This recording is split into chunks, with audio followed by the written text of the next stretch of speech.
Bonjour et bienvenue dans cette vidéo consacrée à la statique horizontale.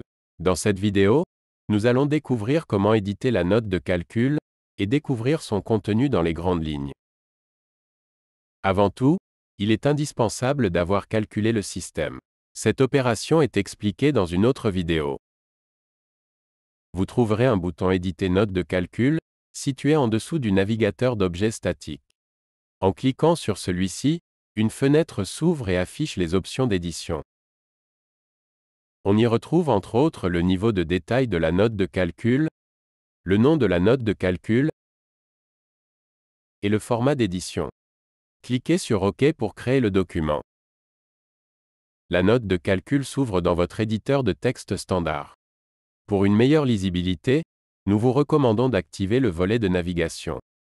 Sous Word ou LibreOffice, cette action s'effectue sous le groupe Affichage. On parle de volet de navigation pour Word et du navigateur pour LibreOffice. La structure de la note de calcul est alors visible, et l'on voit déjà qu'elle est structurée en 5 parties.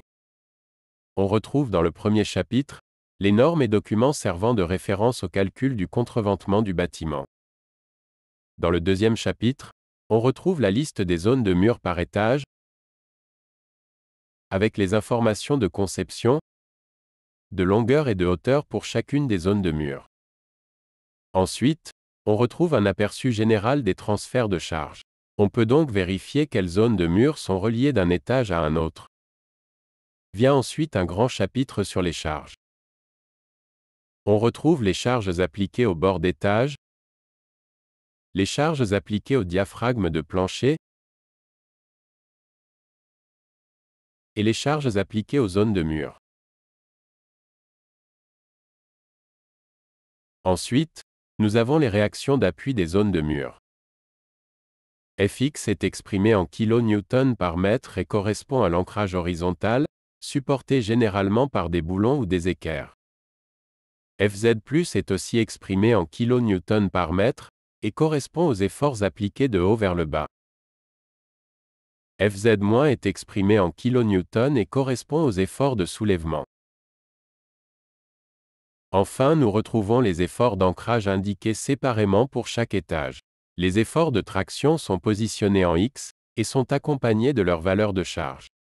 Les efforts en Z correspondent aux efforts horizontaux. Ensuite, nous retrouvons un aperçu des matériaux de manière différenciée pour les murs et les planchers. Les valeurs utilisées pour le calcul sont alors spécifiées pour les différents matériaux et organes de connexion. Puis on termine ce chapitre par les rigidités. Dans le dernier chapitre, nous voyons les justificatifs pour nos murs à ossature bois et pour nos diaphragmes de plancher. Nous indiquons toujours la vérification dans un tableau, en dissociant les diaphragmes de plancher des zones de mur. Le tout est ensuite listé ici pour les différentes vérifications.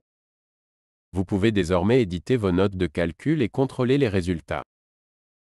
Merci d'avoir visionné cette vidéo en espérant qu'elle vous a été utile. N'hésitez pas à consulter les autres contenus vidéo de notre chaîne YouTube, et à bientôt pour de nouvelles vidéos.